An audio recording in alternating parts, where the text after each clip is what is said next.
Happening right now, officials in North Attleboro providing an update after last night's heavy rains. Let's listen in. Now, working hard to get these roads opened. As of this morning, approximately 200 homes were reported to have had flood damage in and around town.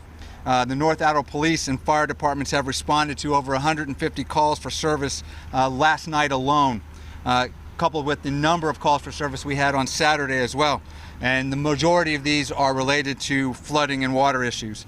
We made the decision last night to stand up our Emergency Operations Center, and that was activated, and we did declare a state of emergency last night to close the roads to allow our public safety teams access to the roads and ask folks to shelter in place for a few hours last night. We are continuing to monitor the weather, and we do acknowledge that there's a hurricane coming that we're watching. We got our eye on that as well, but we know there's rain in the forecast for tomorrow and this weekend as well. Let me just start out though first by a very heartfelt thank you to our first responders who immediately jumped into action last night and over the weekend as a part of this response. Their professionalism, dedication, and selfless service really reflects how great of a community this is.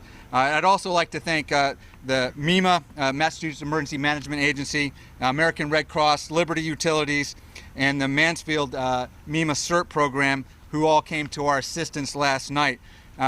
Residents who still have issues or concerns, I would like you to let you know that the town is here to help. Please call 508-695-1212. And again, any resident that needs help, please call us, let us know. I also encourage you to download the Code Red app. That is a management system that we use for notification here, as well as C-Click Fix that we use. You can report any kind of issues that you're having. At this time, I'd like to turn it over to Mark Hollowell, our Director of Public Works. Good morning, Mark Hollowell, Hollowell. I'm the Director of Public Works. So this is the second large event that we've had in 3 days. On Saturday afternoon, we had a significant storm, over 4 inches in our downtown area, which is exacerbated by the 10 Mile River, which flows behind us and through the downtown, flooding a number of areas and businesses throughout town. Our team spent a number of hours here cleaning that up on Saturday, spent all day Monday cleaning the roads, clearing the catch basins, only to have a storm last night of about 5 inches. The ground was saturated. We had a significant amount of undermining of roadways, a number of locations that were temporarily blocked, and we had a number of residents who ignored the blocked areas and decided to drive their cars through there anyway, getting them stuck, making our work more difficult. One of the things people need to know in events like this, you really need to stay off the road if you can. You really need to abide by the barricades that we have set up. It just makes our job more difficult. I had a number of personnel in. It's already difficult when you have falling trees, roadways that you can't tell whether or not they're undermined, and having to deal with stranded motorists just makes it more difficult. We are continuing the operations today. We've already worked on repairing one road to get it back into service. We have several others that we're working on. And then we start working on issues going back towards people's driveways and other potholes and things like that, making sandbags and gearing up for our next storm, which is some rain tomorrow and then more during the weekend. I do want to thank my DPW staff for doing an excellent job last night. It was not easy, and they were all back at it at 6 o'clock this morning. So I do appreciate the efforts of my staff, as well as the fire department, electric department, and police for all their assistance in this endeavor. Chief?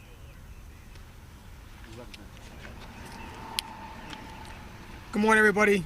Chris Coleman, CHRISCOLEMAN. I'm the Fire Chief and the Emergency Management Director for North Attleboro. I'd like to start by thanking the members of the North Attleboro Fire Department, Police Department, Public Works, Electric, town employees, and our mutual aid partners last night.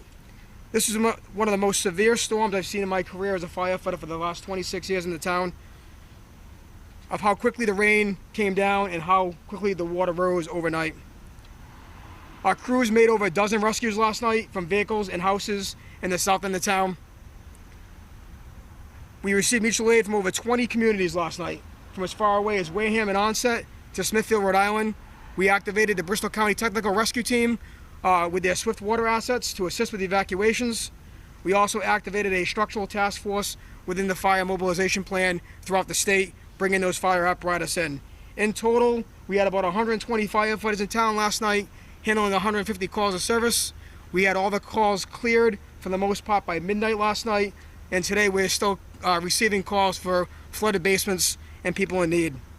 As Mr. Borg stated, we're closely monitoring the weather for the next couple days, and with the hurricane potentially off our coast over the weekend, and we're prepared. At this time, I'll give it over to Mr. Borg again. Nope.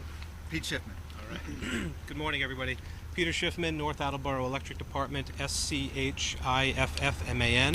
I'm the general manager, and I just want to first thank the folks, our line crew that came out last night. We're a small municipal electric department. We cover just the North Attleboro territory. Last night we had an unprecedented type of event, something that's very difficult to prepare for because it's flooding. Typically we deal with rain, wind, right? Wind is usually the number one enemy for us. The flooding is what really got us. We had some linemen who had to leave their families, had flooding in their basement, things like that. So, I mean, real kudos goes out to them for getting us back in power this morning, to everybody that we have. Around 6 o'clock last night is when things started to escalate for us. We had the south end of town around the mall. We had a tree actually come down on a large switch pole behind the mall, which took out customers going back to our substation on Landry Avenue, all the way down to the southwest part of town. Right when we were thinking that was clear, the flooding is what caused another switch to go and trip. Actually completely fail, complete meltdown, down by the south end of town off of Route 1 near the old Christmas tree shop building, Guitar Center, that area. The issue was there was about 3 feet of water. We couldn't access the equipment till 2 or 3 hours after that event. And then we were able to get in there, assess the damage, and sure enough, the water that had gotten into that switch caused a failure, which took out 2 additional circuits. Most of it was commercial and industrial customers down on the south end of Route 1, but by 10:45 last night, we had the majority of customers back in service. We had about 30 commercial, industrial customers still out of power.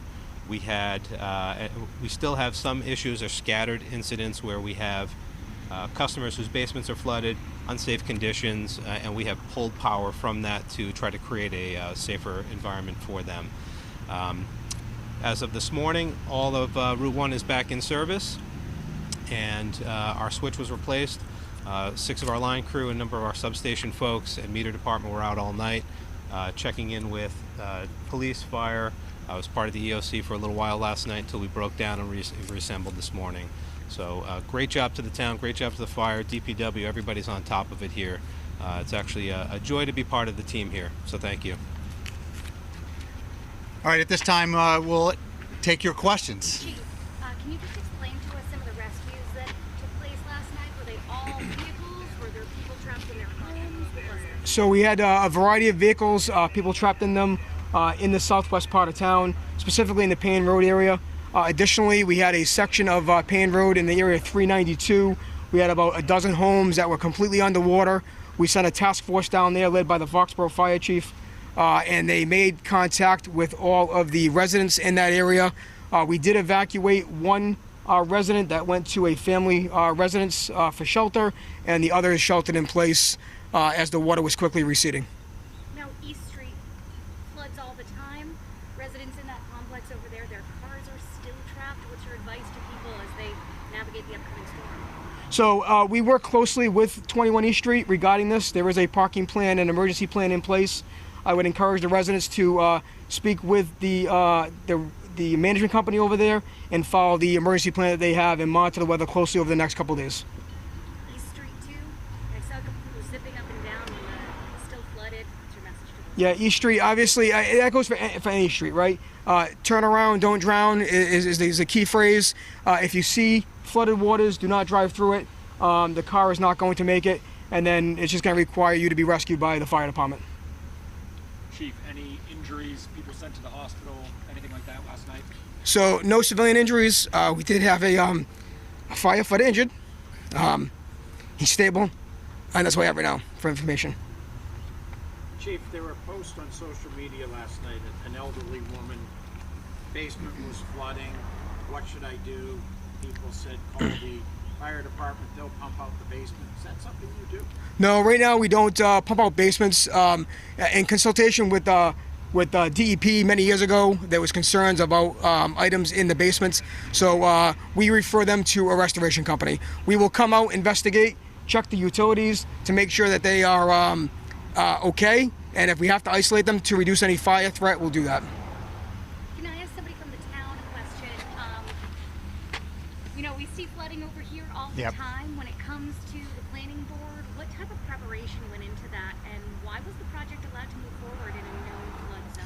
So that area is flooded for decades now, and we worked with the company. We've had engineering studies done, and Mark can talk about the number of different planning board. That predated my time here as the town manager, but it's been an ongoing issue, and we've worked with both the leasing company and the residents to come to a resolution and resolve that. But it has historically flooded over the years. So what's the resolution? People are still having that. There is a parking plan, an emergency parking plan that's in place that they agreed to with the planning board, and there's a notification system.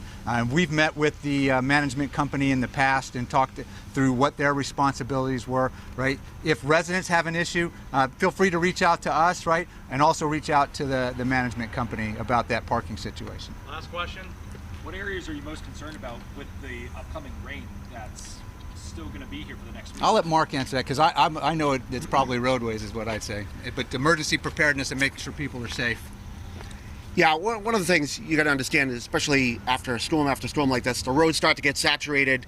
Sometimes they get undermined, and which, so everyone understands, undermine is the gravel that is under the asphalt gets eroded away. The asphalt, being 4 to 6 inches thick in some places, will actually bridge over that, and at some point, if you keep getting these types of rainstorms, it might have catastrophic failure. And that's one of the issues. If we block off a road and people drive through it, you might not just be driving through a puddle, you might be driving through a 4-foot hole. You know, there are areas in town where we literally had a gravel road that had 3 or 4 foot wide by 2.5 foot deep rut over 100 feet on the road. That absolutely would have destroyed a car, possibly killed somebody if they drove into it without knowing about it. We went out and addressed that as an emergency, but that's probably our biggest concern now, as well as we're getting into this storm. We had a little bit last night, right at the end of the storm, where it's so saturated that tree root systems get undermined and those start falling around. If you have a storm coming up that has a high wind, these last 2 storms did not have a high wind, so we didn't worry about that. But moving forward with a hurricane coming, if you have gale force winds with saturation like this, you could easily overtop some trees. And where did you see those extreme cases? Those were all in the south part of town where we got over 5 inches. Rosanna Road was one of those. As we mentioned, Hoppin Hill and Old Post Road along the 7 Mile River, where the roadway was completely eroded, exposing drainage, almost knocking over a telephone pole, and cutting out a bridge that connects us to the city of Attleboro. So if you're in this area, probably the best idea to not go in your car if you don't necessarily have to.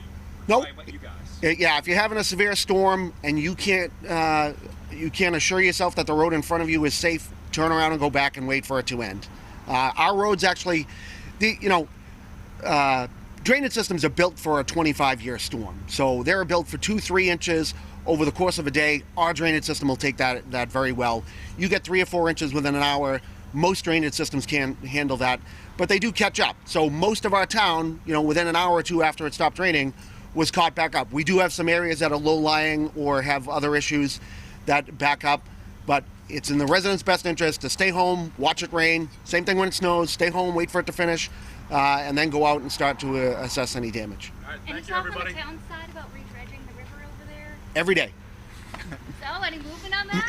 Will you let us know? Yeah, if I you can end talk up to doing that. it? So we have worked closely with Congressman Auchincloss, and we've secured a couple of earmarks to help us with the 10 Mile River dredging project that we've been talking about. It's been talked about for a long time, but I also look at this as a regional issue. It can't just be dredging in North Attleboro alone. The 10 Mile River runs through a couple of communities, right? We're reaching out and starting to work with all the other, both Plainville and Attleboro, because if we don't if we dredge in our part, the sediment from Plainville will just come down and fill it in. But we've been actively working that and securing funds, and I know Mark's done some engineering studies for us, and so we're looking to probably start that as soon as possible and put the funding in place to make it happen. Thank you. Everybody. If anybody has any questions, you can reach out to me. And in just the last few moments there, you're hearing from the leaders of the town of North Attleboro, just wrapping up the latest update after last night's heavy rains. You're getting a look at video here of what we captured last night. Now, the director of Public Works said they got 5 inches of rain last night alone, but this was on top of what was already very saturated ground. And with more rain on the way, town leaders are concerned with roads and their ability to sustain. So they wanted to take this time to remind people, please stay home and stay off of the roads. The town manager, Michael Borg, saying about 200 homes are reported to have flood damage in North Attleboro. And the fire chief and the emergency management director are calling this one of the worst storms he has seen in his career. More than a dozen rescues from vehicles and homes. There were 120 firefighters in town responding to at least 150 calls. Now, there was one firefighter that was hurt. He is doing better now, but no residents are hurt, and Route 1 is now back in service. But make sure you stay with WBZ and CBS News Boston for updates throughout the day.